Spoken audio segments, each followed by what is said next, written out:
अस्सलाम वालेकुम स्टूडेंट्स, उम्मीद करती हूँ सब खैरियत से होंगे। आज हम नेक्स्ट टॉपिक स्टार्ट करने जा रहे हैं, जनरल एंगल्स या फिर कोटर्मिनल एंगल्स। ठीक है, सबसे पहले हम 9.2 का इंट्रोडक्शन देखेंगे आज सिर्फ। ठीक है, इसके लिए ये मैंने सारी समरी बना के रखी हुई है।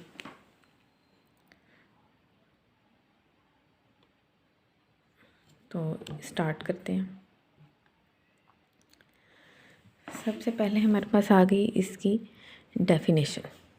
ठीक है, डेफिनेशन के लिए क्या करेंगे हम, angles with same initial and terminal side is coterminal angle.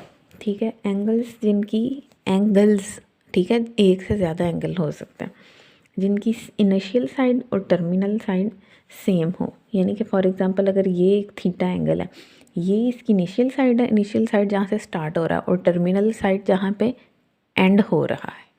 यानी कि उसने कहा एक से ज़्यादा, कई बेशुमार ऐसे एंगल्स होते हैं जिनकी इनिशियल साइड और टर्मिनल साइड सेम होती है, जैसे कि अब हम देखेंगे। ठीक है, अब ये है एक एंगल थीटा।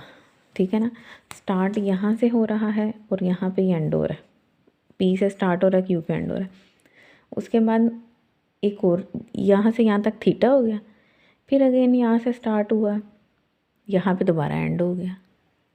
तो ये वाला जो एंगल बनेगा वो क्या बनेगा, यहाँ से यहाँ तक थीटा है और फिर यहाँ से पूरा जो है एक रेवोल्यूशन या एक रोटेशन, जैसे हमने लास्ट लेक्चर में देखा, एक रोटेशन जो है वो इक्वल होती है 360 डिग्री के। One rotation equal to 360 degree. अगर रेडियन में देखना है तो 2 पाई रेडियन। ये हमने लास्ट लेक्चर में पढ़ा है कि जो एक रोटेशन है वो 360 डिग्री के बराबर है, और अगर रेडियन में देखना है तो वो 2 पाई रेडियन के इक्वल है। ठीक है ना, तो यहाँ से यहाँ तक एंगल थीटा हो गया, और अगेन यहाँ से पूरी रोटेशन दोबारा क्यू पे एंड हो गई।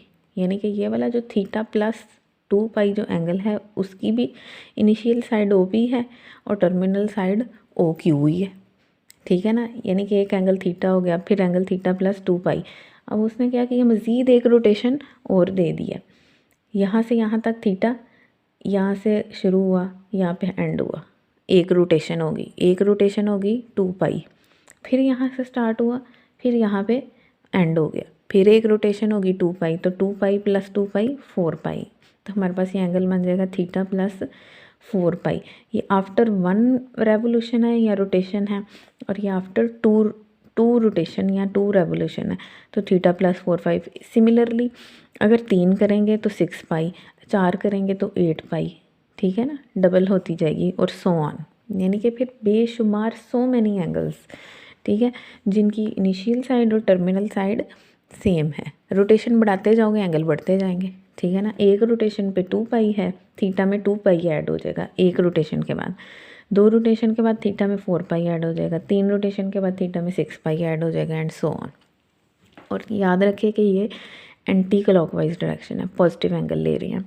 अगर सेम यही हम सारा प्रोसेस करते हैं क्लॉकवाइज में, तो एंगल के साथ नेगेटिव आ जाएगा, यानी थीटा माइनस 2 पाई और थीटा माइनस 4 पाई। ये क्लॉकवाइज डायरेक्शन के हो गए और ये एंटी क्लॉकवाइज डायरेक्शन के हो गए। सो ये वाले सारे जो एंगल्स बनेंगे, ये इनको कहेंगे कोटर्मिनल एंगल्स। ठीक है, उसके बाद है angle in standard general angle. ठीक है, यहाँ से ही हम जनरल एंगल निकाल लेंगे कि जनरली जो है हमारे पास क्या बन रहा है। एक रोटेशन के बाद 2 पाई थी, 2 रोटेशन के बाद 4 पाई थी, 3 रोटेशन के बाद 6 पाई थी। यानी कि ऐड कैसे हो रहा है, 2 के टेबल के साथ। ठीक है ना, एक रोटेशन को 2 से मल्टीप्लाई करोगे 2 पाई, 2 से मल्टीप्लाई करोगे 4 पाई, 3 रोटेशन को 2 से मल्टीप्लाई करोगे तो 6 पाई, सो ऑन, ऐसे चलता जाएगा। सो उसने जनरली एक फार्मूला डराइव कर लिया थीटा प्लस 2 के ऊपर। ठीक है ना, 2 के मल्टीपल से ऊपर मल्टीप्लाई हो रहा है। के उसने डाल दिया नंबर ऑफ़ रोटेशंस को। के जो डाल दिया वो क्या है, नंबर ऑफ़ रोटेशन। अगर एक रोटेशन है तो इधर देखो 1 डाल दोगे तो आप लोगों के पास यही आ जाएगा, थीटा प्लस 2 पाई। के जो है नंबर ऑफ़ रोटेशंस है। ठीक है ना, ये आप लोगों ने याद रख लेना यहाँ पे कि के जो है वो क्या है, नंबर ऑफ़ रेवोल्यूशन या रोटेशन। ठीक है ना, दोनों बातें हो सकती। ठीक है, लेकिन अगर आप लोग क्लॉकवाइज लोगे तो देखो के आप लोग के बिलोंग टू जी है इंटीजर्स पॉजिटिव भी होते हैं नेगेटिव भी होते हैं। ठीक है ना, पॉजिटिव एंटी क्लॉकवाइज डायरेक्शन के लिए और नेगेटिव क्लॉकवाइज डायरेक्शन के लिए, ठीक है। इसी तरह ही अगर आप K2 डालोगे तो 4 पाई आ जाएगा, K3 डालोगे तो 6 पाई, सो ऑन।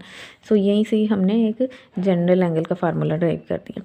अब दूसरा है एंगल इन स्टैंडर्ड पोजीशन। अब एंगल स्टैंडर्ड पोजीशन में कब होगा, जब एंगल का जो स्टार्टिंग है वो पॉजिटिव एक्स एक्सिस से होगी और ओरिजिन होगा ओ हमारे पास यहाँ पे क्या है, ओरिजिन, ठीक है। ओरिजिन इसको कहेंगे, ये हमारे पास है ओरिजिन, ठीक है। जब एंगल जो है वो हमारे पास ओरिजिन से स्टार्ट होगा, ओ से स्टार्ट होगा, ठीक है। If vertex lies at origin, important thing is origin of rectangular coordinate. ये हमारे पास जो कोऑर्डिनेट सिस्टम है इसको हम कहेंगे रेक्टेंगुलर कोऑर्डिनेट सिस्टम, ठीक है। अब ये जो एंगल अल्फ़ा बन रहा है हमारे पास OX, और ये अल्फ़ा जो है ये फर्स्ट क्वाड्रेंट है, ये वाला हमारे पास सेकंड क्वाड्रेंट है, ये वाला हमारे पास थर्ड क्वाड्रेंट है और ये वाला हमारे पास फोर्थ क्वाड्रेंट है, ठीक है। अल्फ़ा फर्स्ट में है, बीटा सेकंड में है, गैमा थर्ड में है और थीटा फोर्थ में, ठीक है। और ये O जो है इसको हम कहेंगे ओरिजिन, ठीक है ना। ये ऐसे ड्रॉ कर लेते हैं ताकि गलती ना लगे। उसके बाद हमारे पास आ जाता है क्वाड्रेंटल एंगल्स। क्वाड्रेंटल एंगल जो क्वाड्रेंट के ऊपर लाई करते हैं, ठीक है। Quadrantal lies in quadrant. अब हमारे पास जो क्वाड्रेंट के ऊपर लाई करते हैं वो एंगल क्या है, स्टार्ट देखो 0 डिग्री, ये हमारे पास 90 डिग्री होता है, फिर यहाँ से यहाँ तक हमारे पास 180 डिग्री, यहाँ से यहाँ तक हमारे पास ये 270 डिग्री है, फिर पूरी कंप्लीट रोटेशन हमारे पास आ जाती है 360 डिग्री, ठीक है। जो ये एंगल्स क्वाड्रेंट के ऊपर लाई कर रहे हैं वो क्वाड्रेंटल एंगल्स हैं, यानी कि क्वाड्रेंटल एंगल सिर्फ 4 है हमारे पास। रेक्टेंगुलर कोऑर्डिनेट सिस्टम में हमारे पास क्वाड्रेंटल एंगल सिर्फ ये 4 हैं। इसके दरमियान जो भी आएंगे वो क्वाड्रेंटल एंगल्स नहीं हैं। क्वाड्रेंटल एंगल वही है जो क्वाड्रेंट के ऊपर लाई कर रहे हैं, ठीक है। ये MCQs में भी आपको आ सकता है क्वाड्रेंटल एंगल्स। उसके बाद हमारे पास आ जाते हैं ट्रिग्नोमेट्रिक फंक्शंस, ठीक है। ट्रिग्नोमेट्रिक फंक्शंस जैसे आप लोग पहले भी इसे नो हो, ये हमारे पास एक राइट एंगल ट्रायंगल है, ठीक है। हमने क्या ले लिया, एक right angle triangle ABC, C पे उसका 90 डिग्री 90 डिग्री का एंगल बना रही है, A पे थीटा है, ठीक है। और A के अपोजिट आप लोगों ने स्मॉल a ले लेना, C के अपोजिट स्मॉल c ले लेना और B के अपोजिट स्मॉल b ले लेना। और स्मॉल b है बेस, C है हाइपोटेन्यूस और A है परपेंडिकुलर, ठीक है ना। अब साइन थीटा किसके इक्वल होता है ये आप लोगों ने याद रख लेना, परपेंडिकुलर ओवर हाइपोटेन्यूस। अब यहाँ पे परपेंडिकुलर A है, हाइपोटेन्यूस C है। साइन के जो रेसिप्रोकल है वो आ जाता है हमारे पास कोसिकेंट थीटा, ठीक है ना। बेसिक हमारे पास ट्रिग्नोमेट्रिक फंक्शन 6 हैं, ठीक है। 6 ट्रिग्नोमेट्रिक फंक्शन है, sine cos tangent. Sine cos tangent से ही उनके रेसिप्रोकल ड्राइव हुए हैं। साइन का जो है वो कोसिकेंट है, कोसिकेंट जो हो जाएगा रेसिप्रोकल, यानी कि अगर साइन परपेंडिकुलर ओवर हाइप है तो कोसिकेंट हाइप ओवर परपेंडिकुलर है। और दूसरा जो है कोसिकेंट और सीकेंट के दरमियान, कोसिकेंट और साइन के दरमियान रिलेशन आपस में रेसिप्रोकल का है, ठीक है ना। Cosecant theta equal to 1 over sine theta, और अगर आपने साइन थीटा लेना तो sine theta equal to 1 over cosecant, दोनों एक दूसरे के रेसिप्रोकल, ठीक है। उसके बाद है cos theta, cos theta equal to base over hypotenuse B over C। Cos का रेसिप्रोकल है सीकेंट, हाइप ओवर परपेंडिकुलर हो जाएगा। इसी तरह ही जैसे ऊपर हमने किया sine theta cosecant theta equal to 1 over sine theta, तो यहाँ पे sine secant theta equal to 1 over cos theta. इसी तरह ही 1 कॉस थीटा आप लोग ले सकते हो 1 ओवर सीकेंट थीटा। उसके बाद तीसरी रेशो है हमारे पास टेंजेंट की, परपेंडिकुलर ओवर बेस, और टेंजेंट को वैसे भी हम लिखते हैं sine theta over cos theta. Tangent theta को in terms of sine and theta कैसे लिख सकते हैं, sine theta and cos theta. उसके बाद हमारे पास आ जाता है कॉट थीटा, टेंजेंट का ही रेसिप्रोकल है कॉट थीटा। और कॉट अगर टेंजेंट साइन ओवर कॉस है तो कॉट कॉस ओवर साइन हो जाएगा, क्योंकि कॉट जो है वो टेंजेंट का रेसिप्रोकल है।